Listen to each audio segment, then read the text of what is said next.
mystified at how it all happened. Thanks, Mike. Thank you. Could be the most likely thing. He's picked up some debris and it's taken a little while to end up causing the puncture. But yeah, Group E leader at the moment we're seeing on screen, which is Mostert in car number 50 in 20th place at the moment. And the lead that they have at this point in time, it's about 20 seconds, I think, on track at the moment. So that's a good lead for car number 50. And Chaz Mostert at the wheel. We've got being right now. Beautiful sunshine coming up to 7:31 in the AM on a beautiful Sunday morning here in Bathurst. If you've not seen Bathurst before, it's a town of, I feel, about 40,000 people now, if not more, about 2.5 hours inland from Sydney over the Blue Mountains. It's a brilliant drive over here, a thriving town, all sorts of stuff to do during the day and during the night. And of course, this track that for probably 320 days of the year now is used for motor racing, for the other, for what, 20 days of the year is used for racing. For 320 days, I'm getting there, it's used for a scenic drive and a tourist drive, and a great tourist icon, Phil, for Bathurst and the region. a lot of people go around the track. I think it's something like 300,000 a year. So yeah, it's a big number of people who turn up during the year, and then you've got the residents who are using it all year round. But so many visitors to Bathurst take the opportunity to drive around the Mount Panorama circuit. Now, something I'm keeping an eye out for at the moment is Theo Kondouris and where he is on track, and we'll keep an eye out when he comes around next time. Because where are the Audis in relation to him at the moment, and can he potentially go another lap down? Because that would make their race quite difficult if the Audis were to put them one more down. At the moment, we've completed 27 laps of Mount Panorama, and we'll wait and see whether that pans out, that they end up in a little bit more of an awkward situation, waiting for safety cars to help them out. Well, we should be seeing Kondouris go through fairly short. Warren Luff's completed 55 laps at 2:26.76 on the 55th lap, and has a lead of 41 seconds over their teammate, the number 8 Audi, with Chris Mees at the wheel. We go to Clark Quinn, Bart Mauer, Lay, Searle, Lago, Fiore, Smollen and Konopka, your top 10, but a spread of 6 laps between those top 10 guys. Here's the Racer Industries Class E leader on your screens now. It's the HSV Astra VXR. Racer Industries racing. Ryan McLeod heading up the team here. His younger brother Gerard racing. You might remember last year this team, a real giant killer in their class. Not only did they win their class, they're in the top 15 outright, almost top 10. But they had the father and two sons combination. Peter McLeod, the 1987 Bathurst 1000 winner, was also behind the wheel. Back to Boydo. Yes, their commentary to you, and there has been a change there this year, obviously, with Jonathan Ledgard out of the commentary box now as such, but David Coulthard, who's been a host with Jake Humphrey and the team there, Eddie Jordan, he's now stepping into the box to work alongside Martin Brundle. Those guys have known one another for a long time. I actually think it'll be quite a good commentary between the pair, Coulthard and Martin Brundle, and Martin's more than capable of being the lead man as we hit the 100-lap mark. So a milestone into the Armour All Bathurst 12-hour, 4 hours, 19 minutes into the 12-hour motor race, just coming up past 10:30. Got some stats from our friends at Michelin before. Track temp about 24 degrees, ambient 20. Rusty, the conditions today so dramatically different to what we saw yesterday, and that second qualifying session was so hot. For those of you that are following on Twitter or Facebook or emailing all around the world, I mean, we've had an absolute heat wave here in New South Wales, and conditions are so varied in other parts of the country. A cyclone affecting far north Queensland just a week ago, floods in Victoria, but here in Western New South Wales and indeed in Sydney, 3 hours back east, it's been very, very hot conditions. But on race day, as is so often the case, as you've said at Bathurst, we've been hit with some intermittent showers, and boy, that's making the game so tough for the team from a strategy standpoint. And I think that will still be a factor as this afternoon goes on.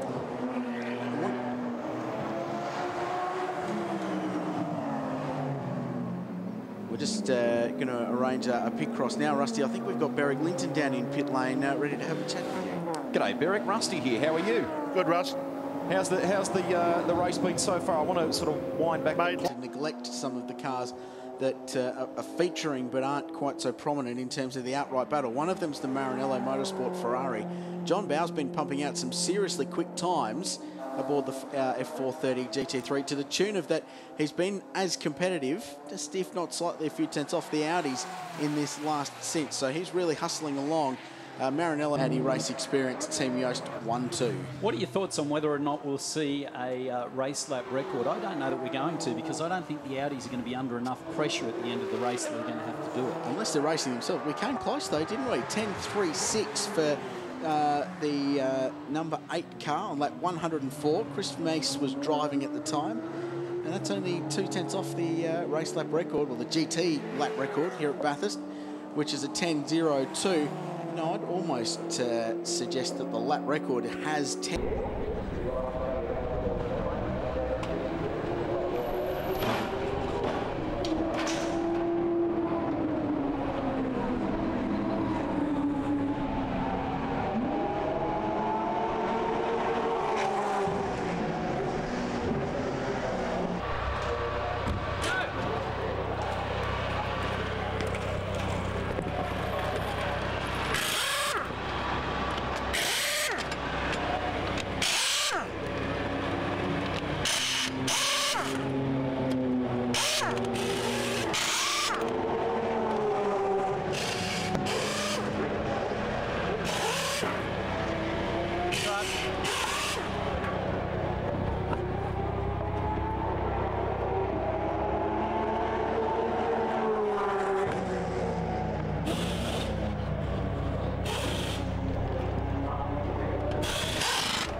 Slower, 55.1.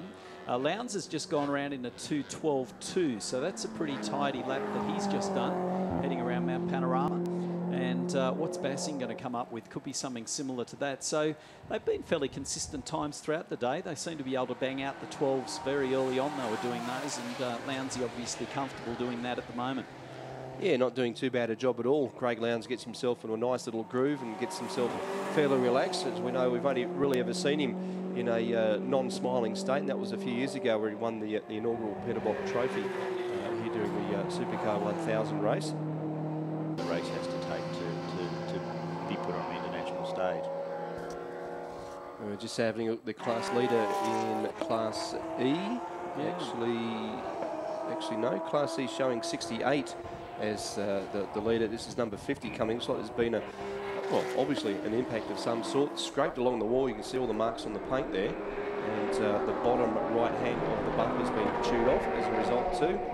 So they need to bring that one in and either strap it up or see if they can unbolt that bumper, fill in and put on a new one. Yeah, I believe that was an impact around the top of the mountain. So car 50, if we pick up anything on that, we'll let you know exactly where that happened. But currently running second in class. They are 10 laps down on first in class.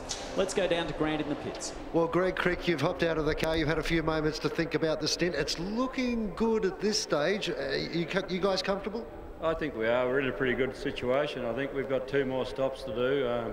David will hop in after Bart and run through to the finish. Obviously, he's the quickest one out of the 3 of us, and we got 2 stops to do, and I think probably some of the Audis have got 4 to go. So we figure we're in a pretty good situation right now. With regard to the car, how far off 100% were you pushing it through that stand? I just drove it at the pace that I was instructed to. It was a comfortable pace for me, and we got through the 2 hours and got my stint out of the way, and then we can put the young guys back in to go fast. And they've got a couple of very good young guys, both David and Barton Moore are guys that are out to prove themselves. I mean, you've got into a really good team here. Yeah, we have, and they're doing a terrific job, and I think David will jump in and do the last 3 hours, so we'll see some fireworks there. I think the young guys have done a great job, and I'm really pleased to see the way it's unfolding. Great to see you back behind on the wheel of the car doing what you do so well. Thanks for your time. Thank you. Dave took care of the cricket, and we've just had Grant take care of the crick, so that's business all sorted. All out now, of the way. Car 50, that's blue paint. Blue paint up at Falcon Elbow. Yeah. Could be. Yeah. Or what do you think, tyre power, or is that all on the outside? Could be tyre power too, yeah. It's probably a bit darker, so it could be tyre power more than Falcon Elbow. So both of those corners would work as far as that sort of damage. Well, Warren, we'll let you go. Can we just say congratulations on all that you've done with Council, and this race meeting is a testament to the vision that's there for the 12-hour, and everybody seems to be delighted with how it's gone, and the Audis being here is just going to help it grow. I think so, Phil. Look, the feeling around the place is fantastic. There's a bit of a buzz around, and just quickly. Needs to get out and complete another 3 in car 3, and have completed 101 laps now. They're lying 23rd on the road. They're only 1 lap from beating Mal Rose's car 44, which has done 102 laps. But what a horrific day for them to have done 15 pit stops. Yeah, it's been in and out, in and out, in and out, and it's one of these really niggly things that must just frustrate the living daylights out of the drivers and the teams. They just can't pin down what the issues were. And you made the call earlier for the gentleman to go down and see if he can assist in. And, I mean, Bassing, we knew when we looked at his CV how good he'd be. I mean, he's just so experienced and has got so many miles. And Darryl Young, to a certain extent, is the same. Meeks was probably the